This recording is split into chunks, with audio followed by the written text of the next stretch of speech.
Título de la lección: El Evangelio Eterno de Dios.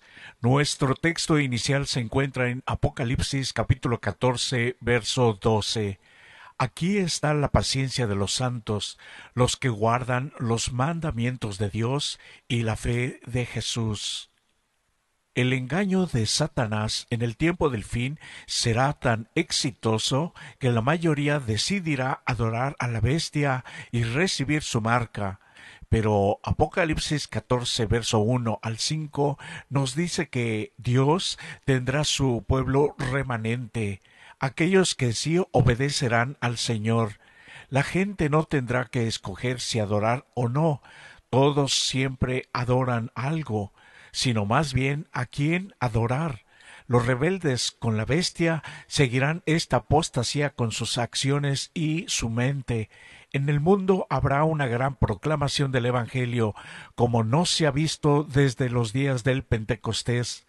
Antes de que los juicios de Dios se derramen sobre la humanidad rebelde, Dios enviará sus mensajes de advertencia a toda nación, tribu, lengua y pueblo.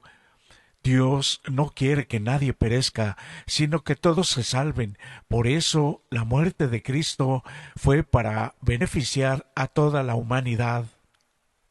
Justo antes del fin, Dios envía sus mensajes de advertencia, representados simbólicamente en términos de tres ángeles resonantes que vuelan por el cielo. La palabra griega para ángel, angelos, significa mensajero. Las evidencias de Apocalipsis sugieren que los tres ángeles representan al pueblo de Dios, a quien se le ha confiado el mensaje del tiempo del fin para compartirlo con el mundo. En Apocalipsis capítulo 14 verso 6 y Mateo capítulo 24 verso 14 se nos dice que este primer ángel del tiempo del fin es la proclamación evangélica en el contexto de la hora del juicio de Dios que ha venido al mundo. El Evangelio es la buena noticia de Dios que salva a los seres humanos sobre la base de la fe en Jesucristo y su obra en favor de ellos. El Evangelio es eterno porque Dios nunca cambia. Su plan fue establecido incluso antes de que existiésemos. Este mensaje incluye tanto la salvación como el juicio. Son buenas noticias para quienes dan gloria a Dios y lo adoran como su Creador, pero también es una advertencia de juicio para quienes rechazan al Creador y la señal de la verdadera adoración que se ha dado, el día de reposo en el sábado semanal. Se describe a los tres ángeles proclamando el mensaje a gran voz. El mensaje es urgente e importante. Todos deben oírlo porque atañe a su destino eterno.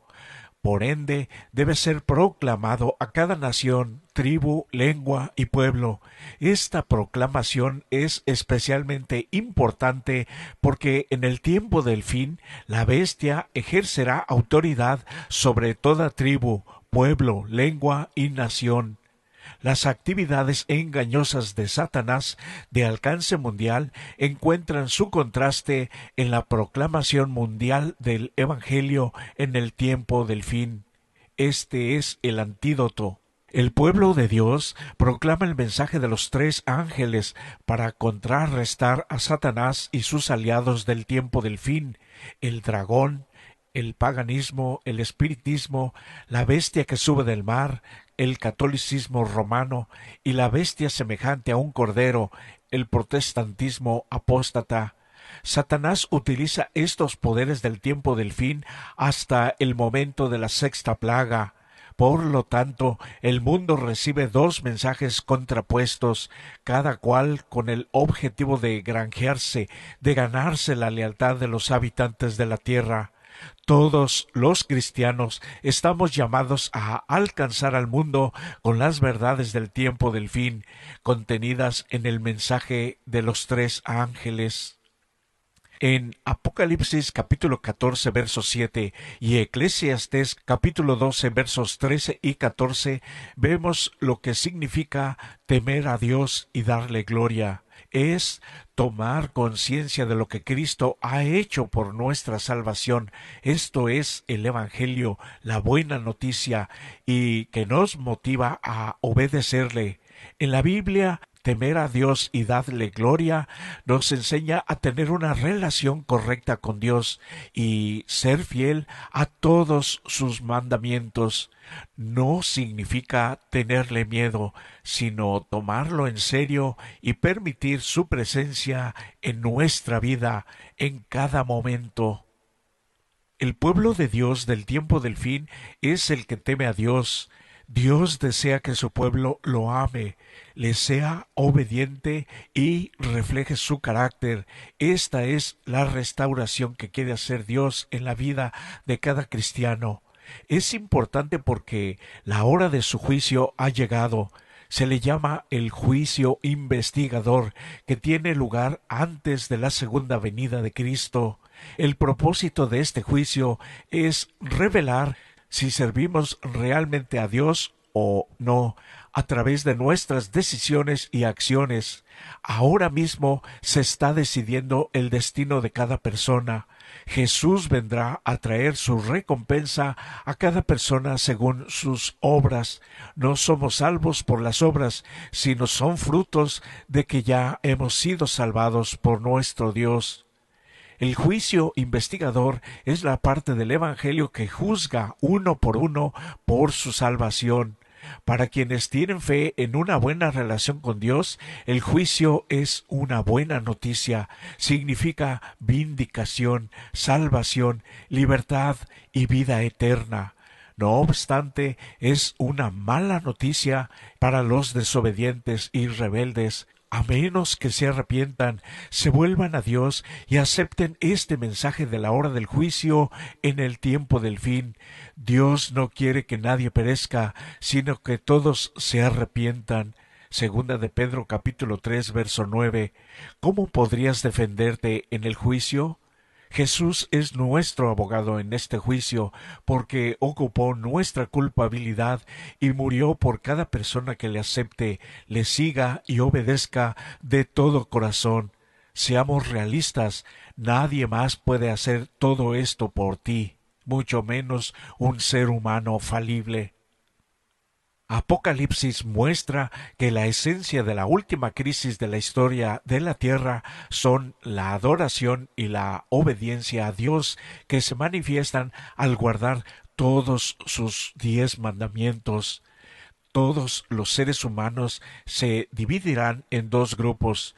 Número 1, los que adoran a Dios, y número 2, los que adoran a la bestia. Analiza los primeros 4 mandamientos del Decálogo de Éxodo capítulo 20 versos 2 al 11. Luego repasa Apocalipsis capítulo 13, la exigencia de adoración por parte de la bestia en el verso 15, la creación de una imagen de la bestia para adorarle, versos 14 y 15, las blasfemias contra Dios y su nombre, versos 5 y 6, y la aceptación de la marca de la bestia, versos 16 y 17. Satanás ataca los primeros 4 mandamientos del Decálogo. Aquí el concepto central es la adoración al Creador. Estos mandamientos se convertirán en la norma de lealtad a Dios en la crisis final. El conflicto final entre Cristo y Satanás girará inequívocamente en torno de la adoración y los primeros 4 mandamientos. El punto crucial de la crisis final se enfatiza en la segunda exhortación del mensaje del primer ángel, el llamado a adorar a aquel que hizo el cielo y la tierra, el mar y las fuentes de las aguas. En Apocalipsis 14:7 es casi una cita exacta del 4º mandamiento del Decálogo de Éxodo capítulo 20 verso 11. Por eso el llamado a adorar a Dios el Creador es un llamado a la observancia del sábado, instituido por Dios mismo desde la misma creación. El descanso y la adoración en el 7º día semanal es una señal especial de nuestra relación con Dios. El domingo es, por cierto, el primer día de la semana hasta el día de hoy. El mensaje del primer ángel es un llamado a adorar al Creador, mientras que la observancia del falso día de reposo el domingo, en obediencia a la ley del Estado y en oposición al cuarto mandamiento, será una declaración de obediencia a un poder que está en oposición a Dios. La observancia del verdadero día de reposo, el sábado, en obediencia a la ley de Dios, será una evidencia de lealtad al Creador, mientras que una clase de personas, al aceptar el signo de la sumisión a los poderes terrenales, recibe la marca de la bestia; la otra, por haber elegido el signo de obediencia a la autoridad divina, recibirá el sello de Dios. La creación y la salvación tienen una conexión. El sábado, y obedecer nos permite descansar confiados, porque Dios descansó también en sábado. El mensaje del segundo ángel anuncia la caída o apostasía de Babilonia y la identifica con un falso sistema religioso. En Apocalipsis capítulo 17 verso 5 se dice que Babilonia es madre de las rameras. Sus hijas deben simbolizar las iglesias que se adhieran a sus doctrinas y tradiciones y siguen su mal ejemplo, sacrificando la verdad y la aprobación de Dios para formar una alianza ilícita con todo el mundo que es rebelde a Dios. Si leemos Apocalipsis capítulo 14 versos 8, capítulo 18 verso 2 e Isaías capítulo 21 verso 9, la repetición de la palabra caído apunta a la apostasía progresiva de Babilonia. Ya cayó y seguirá empeorando en el futuro. La caída de Babilonia no será completa hasta que la unión de la Iglesia con el mundo se haya consumado totalmente en toda la cristiandad. Vuelve a leer Apocalipsis capítulo 14 versos 8, capítulo 17 verso 2 y capítulo 18 verso 3. ¿Cómo hace Babilonia para que el mundo beba del vino de su fornicación? ¿Qué simboliza este vino? El vino de Babilonia se refiere a las falsas enseñanzas y al falso evangelio que ofrece este sistema religioso apóstata. En la actualidad, muchas iglesias protestantes, en cumplimiento de la profecía bíblica, borran rápidamente las diferencias que una vez las separaron de la Iglesia Católica Romana y se alejan de la verdad bíblica, y juntas van de regreso al sometimiento romano, que se dice infalible, que es falso. Observamos la influencia corruptora del vino de Babilonia entre el profeso cuerpo de Cristo, la evolución teísta que implícitamente contrasta con la referencia a la creación en el mensaje del primer ángel, las tradiciones teológicas que reemplazan la sola escritura, la ética revisada que abandona las definiciones bíblicas de género, de matrimonio y otras. Los borrachos no pueden pensar con claridad. A medida que la gente se embriague espiritualmente con el vino de Babilonia, ésta los seducirá para que adoren a la bestia que sube del mar y para que reciban la marca de la bestia, que es la señal de autoridad de la bestia que sube del mar por imposición de la bestia semejante a un cordero. Apocalipsis capítulo 14 verso 12 describe al pueblo fiel de Dios. En contraste, Apocalipsis capítulo 14 versos 9 y 10 advierte sobre el destino de quienes enfrenten la ira de Dios. En el Antiguo Testamento, el derramamiento de la ira de Dios se describe simbólicamente como beber vino de una copa. La severidad del juicio sobre los adoradores de la bestia se expresa como beber del vino de la ira de Dios, que es vaciado puro en la copa. Los pueblos antiguos a menudo diluían el vino con agua para reducir su poder embriagador. El vino puro y sin diluir describe el derramamiento de la ira de Dios con toda su fuerza y sin misericordia. Leyendo Apocalipsis capítulo 14 versos 10 y 11 y capítulo 20 versos 10 al 15 junto con Isaías capítulo 34 versos 8 al 10 y Judas versículo 7 arroja luz sobre la declaración y el humo de su tormento sube por los siglos de los siglos. La declaración del tormento con fuego y azufre se refiere a la destrucción total. El fuego y el azufre son un instrumento de juicio. El humo que asciende de la destrucción es una imagen muy conocida de la Biblia. Isaías profetizó de la futura destrucción de Edom con fuego y azufre. Se convertirá en alquitrán ardiente.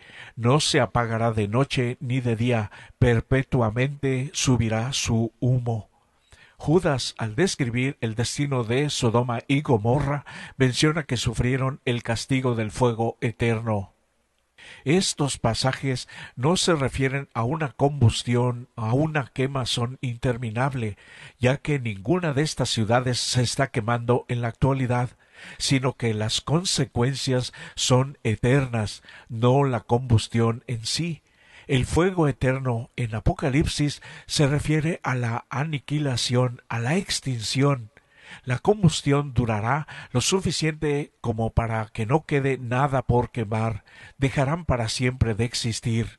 En la creación de la nada vinieron, regresarán a la nada. Aunque podemos estar agradecidos de la gran verdad de que el fuego del infierno no torturará a los perdidos por toda la eternidad, aun así el castigo es bastante terrible. Tú y yo que lo sabemos, y por amor a Dios y a nuestros semejantes, tenemos la tarea sagrada de advertirles sobre lo que vendrá. De cualquier manera, todos sufrimos, unos antes y otros después, primero los fieles y después los rebeldes, pero con la diferencia de que los fieles tienen una esperanza de salvación finalmente. Recomendamos leer el capítulo El mensaje final de Dios en el libro El conflicto de los siglos, páginas 589 a la 597. Apocalipsis muestra que, al final de la historia, a todo el pueblo de Dios se le encomendó que proclamara al mundo el Evangelio del tiempo del fin. La obra que tenemos por delante parece abrumadora, casi imposible. Sin embargo, tenemos la promesa del poder de Dios. La gran obra del Evangelio no terminará con menor manifestación del poder de Dios que la que señaló su comienzo. El mensaje no será llevado adelante tanto con argumentos como por medio de la convicción profunda del Espíritu de Dios. Los argumentos ya fueron presentados, sembrada está la semilla y ahora brotará y dará frutos. La conclusión de la proclamación del mensaje final de Dios dará como resultado una gran separación que divide al mundo en dos bandos, los que aman y obedecen a Dios y los que siguen y obedecen a la bestia. Esta separación se describe en términos de dos cosechas, la recolección del trigo en los depósitos y las uvas que se pisarán en el lagar. Esta separación final es la temática de Apocalipsis capítulos 17 y 18. Es por eso la gran responsabilidad e importancia de nuestra obra de anunciar este Evangelio eterno y debemos tomarlo con seriedad y como un gran privilegio. A muchos cristianos hoy no les agrada hablar de estos eventos porque además de no entenderlos les asustan y no quieren parecer alarmistas. Pero lo cierto es que ahora mismo estamos viviendo tiempos muy solemnes para nuestra salvación y debemos aprovechar el tiempo, debemos estar activamente preparándonos para la crisis final, anunciando a quienes Dios nos lo indique. Solamente así no caeremos. Si la cuestión es a quién adoramos, el sábado reafirma semana a semana de cada mes, de cada año, que debemos adorar al Creador de el cielo y la tierra. De lo contrario, adoraremos al poder de la bestia. Otra gran verdad es que no hay otra opción, no hay un terreno neutral. Y además recordemos el sábado como uno de los mandamientos de Dios que desempeñará un papel tan destacado en esta crisis y su desenlace final.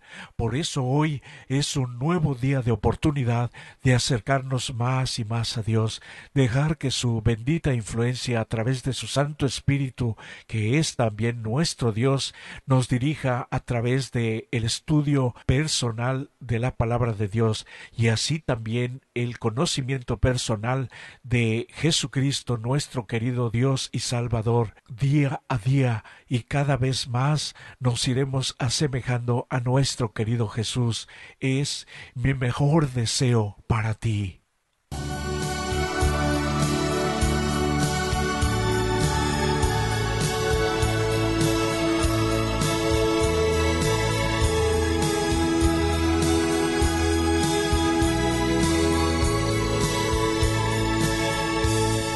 Si el Señor viene conmigo a donde vaya, no tendré temor ante el fragor de la batalla. ¿Qué puedo decir? Que cuento ya con su compañía.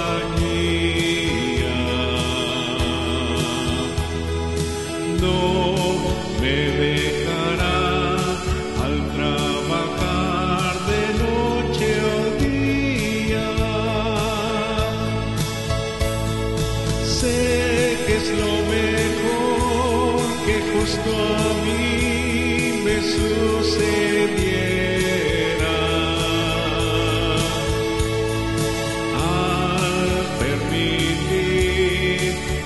Cristo en mi vida cambiará.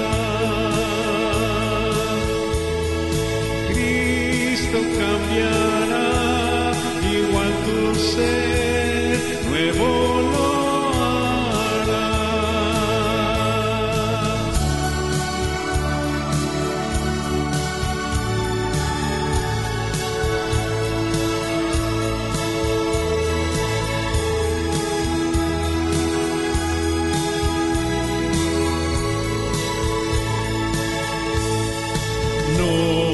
Tengo el poder para vencer lo que me daña.